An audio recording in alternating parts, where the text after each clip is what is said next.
Hello, everybody. This is the Paint the Town Red podcast. My name is Chance, and it's Fun Friday. So I figured we could take a little break from kind of the headlines and kind of talk about something in more of a deeper sense, more conversational type. And I found this article from Kate Kortrick Media, and they talk about how young Gen Z men are actually moving to the right. And in the 2024 election, 56% of them between the ages of 18 to 29 swung for President Trump. 56%. Now, we haven't seen numbers like that since George H.W. Bush election in 1988. So it even beat Bush Jr. But it's not just happening in politics. We see a large number of men actually going back to the church, like a revival. And the reason I wanted to bring this up is I wanted to talk a little bit about what's going on in the political sphere on the Republican side, because it seems like a lot of influencers and podcasters they tend to always preach about what they don't like about the right rather than attacking the left. And I think the reason is that there's a giant divide between the establishment Republicans and the younger males right now that are shifting far to the right. Now, this is kind of our perspective, is that the establishment per se has failed us. The Republican Party has failed us. And as evidence with that, you see the Jeffrey Epstein files, and you hear the argument, oh, well, look at Trump. He got the popular vote and he's doing so good. And that is true. He is doing good. And we voted him in. He got us to vote for him by saying things like no new wars, no entanglements, making the country better for the people that live here, not the people that are going to live here when they immigrate here. So things like this, very native and very, religious sovereignty, all of these different things he preached. And that's what got us to vote for him. But now that he's been in office and we've seen different things play out, although some things good, we got Roe v. Wade overturned and brought down to the states. Many things happened that were good. And there's some things that you can argue maybe aren't too conservative. But if you are a younger person and you're trying to get into politics, it's owned by the group of people who are older, who have still the majority of the vote. So say you have, people that are in the range of between 35 and all the way up to 70 years old, that and even higher, that vote. They're the majority of the voting base. And they don't quite agree with our tactics, the way we do things politically. And this is leading to some bad blood between the party and a split in a lot of ways. And why I'm bringing this up is because I think we need to recognize that when we're on Instagram and we're on Facebook and we're being a certain way and we're being very outrageous, right? And we're not scared to say, if during 9/11 we did a bunch of research into finding out what was the motivation of the terrorists who terrorized our country. Well, they were Muslim. And in the Muslim religion, there are things that suggest to kill certain groups of people to politically move your religion forward. Now, that was okay. That was acceptable in the party at that time. And it still is today. If you say, well, the Muslims, they're terrorism because of their religion, that's perfectly accepted. You could say that in any circle, old, young, and it would be accepted. But if you say, well, the Jews, their religion, it causes them to be radicalized in certain ways, and we've seen it in the past, that's where you cross the line.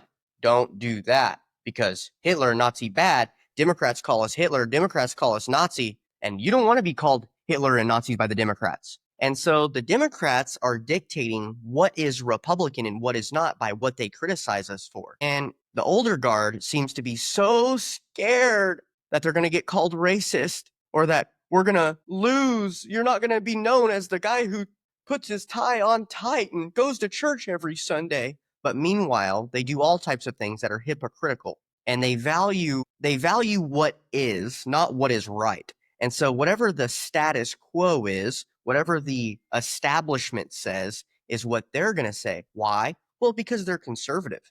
That's what conservatives do. They uphold the law. They uphold the trajectory that we're on. They don't want to deviate. They don't want to do something radical or crazy.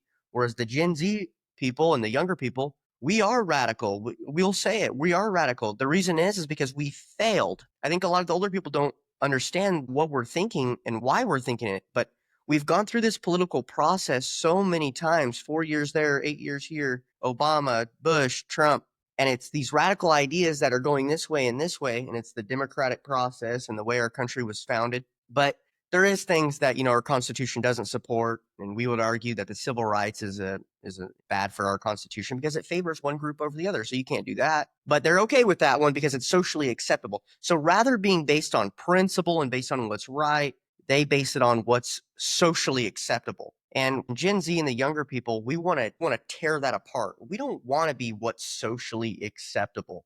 It's socially acceptable amongst us. And so they're trying to use tactics that are going to say, oh, well, if you act this way or if you speak about these certain things, well, then, you'll lose your job. You won't have a career. You won't be able to exist in society. Why is that? And now you have a time where younger people are trying to voice their opinion. We're getting together. We're actually making moves. We're actually getting big numbers. And we're actually, we have content creators who are going out there and they're deviating from the Republicans. They're deviating from the Democrats on both sides. But the older guard, the older people, they don't want to see that change. The older people, they say, these young kids nowadays, they're so weak and pathetic and they're so spoiled. They've got everything given to them. And well, it's not like it used to be. You know what I'm saying? Remember when men were men? Yeah, not anymore. Not when I was a kid.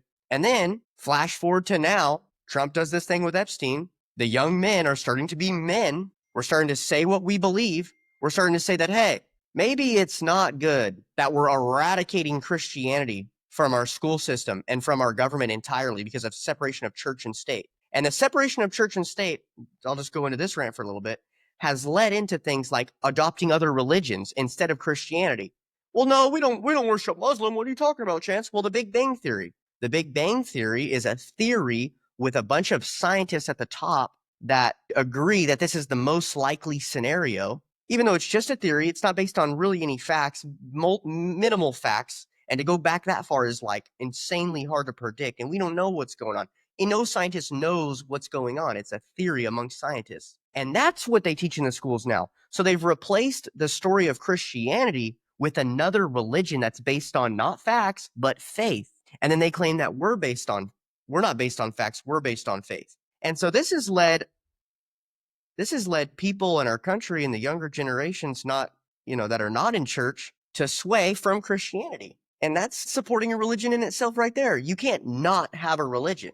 You can't not have a belief. Your belief can't be no belief. That's impossible. You have to have a belief. And the school system will teach you a belief, and that is a religion.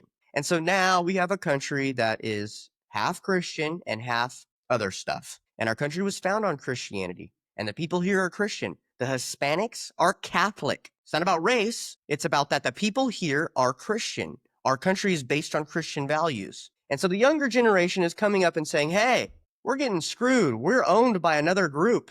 A group of people, they own us. And it's fact. You see Trump, our guy, the most likely to do anything about it, can't do anything about it. And he's running with his tail tucked between his legs. Like the rest of the older generation, that's what they do. That's where our country's overran. That's why kids my age can't afford a home.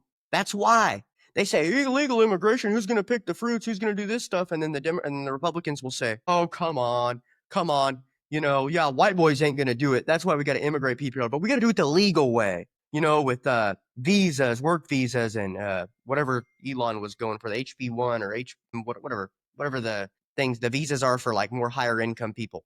We need those. You got to do it the legal way. It's all about the piece of paper. It's all about the rule of law. What about what's good for our people? What about that? What about that? White people won't pick fruits and won't pick vegetables. And it's like there's Hispanics here still. There's legal Hispanics that are here that are American just as much as me. They're here and they can do the work. We can do the work. We both can do the work. We don't have to invade our country with a bunch of new people in order to make sure that the elites are satisfied. Because this is what they do. And I'm in the janitorial business. I own a business in the janitorial service. And you could go down the path of hiring illegal immigrants and go against the law. Kind of, it's not really going to hurt you. You don't have to worry about it hurting you in any way. But you know what those illegal immigrants are going to do? They're going to work extra hard. They are, because they're here illegally. So they're scared. They can't argue. They can't take you to court and sue you. I think now in California, there is provisions where they can, but they're not gonna because they're scared. They don't want to get deported. And so you could take advantage of them. You could have them drive their own cars to the sites, not pay them gas. You can do all types of things in order to, and they're going to be there on time, ready to go all the time. Why? Because they're scared of it's illegal. So you're using their illegal status to benefit your pocketbook and your company the wrong way, the immoral way. And instead, You could hire legal citizens, pay them what they're worth, pay them a little more, make sure that their gas is paid. Janitorial service is the lowest of the tiers of capitalism. It's the lowest of the lows. You're taking out the trash. Okay, it's the lowest of the lows. Minimum wage all the way through. And I don't hire illegal immigrants. I hire all different types of people. I hire Mexicans and whites and everywhere else. I come from a place called Oildale in California, which is predominantly, poorer white people. And I try to hire people from my neighborhood because I want to benefit my people. It makes me feel good when there's a mom who's in her 50s. She has a cigarette addiction and she spends all her last dollar on a pack of cigarettes, but yet she doesn't get to take her kids to the dentist. So all the groups of kids, all the kids that are coming out of Oildale, look at my teeth. My teeth are all jacked up. And luckily my parents were good enough. I ended up getting braces when I was older. But before they weren't. And most kids from Oildale, you see them, they're not going to have no braces. They're not having no dental work. And I don't think the older generation, the people that are living in I say $500,000 house, that's not even big. They live in $1.2 million size houses. All their bills are paid. Their grandkids are paid. Everything's good with them. They don't think about these things. And it's like, okay, look, I hire those people. And when they take their kids to the dentist and their kids get braces and I feel good about that. I'm helping my community. That's not racist. That's a good thing to do. And so people like me, like that, a business owner doing those types of things, are called racist, are called radical, and they're slandered. And now they're getting myself, I'm getting ousted from my party here locally. I'm getting completely ousted. And people in my party are saying that if they associate with me, well, you could be branded as a radical, racist Nazi. Because look, he posted a meme about joking about Hitler. Can you believe that? He joked about Hitler. You don't want to be associated with that. So you can't vote for him. You can't associate with him. You need to stop contacting him. Yeah, we know that he walked in 100-degree weather for weeks on weeks in order to get you elected. And we know that he did a lot of work for the last so many years for free, most of the time, volunteering to get these people elected and to help the Republican Party. And now I have a podcast where I give my viewpoint to reach out to the younger voters. And look what's happening. I'm being ousted. I'm getting canceled by my own party, the party that has failed us, the party that sees that we will now be a minority in our own country, that we immigrate people here from other countries in order to do our jobs. Our birth rate skyrocketing down. Our environment incredibly unhealthy. Kids can't afford a home. We told that we have to go to school and go to college, and now we're lacking in trades jobs. Our men are weak and pathetic, and we're standing up and finally saying, hey, look, that's enough. We're done doing it. We're not doing that no more. We're going to go to church on Sunday. Stats, we're going to church on Sunday. That's happening now. That revival is happening now. We're not going to be cowered by the Democrats saying, you said, wait, what do you mean? What do you mean people have to have an ID to vote? That's racist to say. We're done being called racist. We're done. And if we want to make a meme or make a joke, or we want to call out the Muslim community for having a religious background that may lead them to be radical, just like you did during 9/11 and just like you do now, and we say the same thing about other religions like the Judaism, we're not going to be scared about being canceled by you. We're not doing it. Not the Republican Party, nor the Democrats, nor nobody else. Because we're backed into a corner at this point, and we see it clear as day. But you know who doesn't see it? The older generation that wants to keep business as usual. Business as usual has got us in this position that we're in right now. And we're done. So you can call us radical, you can oust us. Guess what? It's just going to hurt you. And with this last stuff with Trump and the Republican Party, you're going to see an avalanche of Democrat victories. I can guarantee you that. An avalanche. And that's sad. That saddens me. I'm a Republican. And yet, but it's not just happening. Trump goes on his Twitter and says, those are not my supporters anymore. And they're weaklings. We're the weaklings? No. You sold out, buddy. And a lot of the older generation, that's what they're doing right now. They're selling out. They're saying, my brain is telling me this, but my pocketbook is telling me this. And they go with their pocketbook. They don't care about us. And that's why we're so radical. We don't care. The Democrats aren't going to decide what's right for the Republican Party. We are going to decide. And if you can't take that, you can't handle that, well, I got news for you. You will be gone soon and replaced by us. Why don't we work together in order for Republican victories to occur? Why don't we work together to make our country better and our community locally better for the people that live there? Not for your individual checkbook. No, Why did you get involved in politics in the first place? To make a better environment for your people, right? That's what you're supposed to be doing. So that's just where my heart is today. I'm really fed up. I'm locally getting ousted from my party right now, and my heart can't be more broken about it. It's just, it cracks me up. It actually makes me like laugh inside a lot, because it's like, we're the butt end of every joke. These kids nowadays, you say, hey, old geezer, your time is done. It's our time now. You make a joke like that on your page? Oh, that's too far. Too far. He's gone crazy. That's too far. Really? Okay. We're gonna see how this plays out.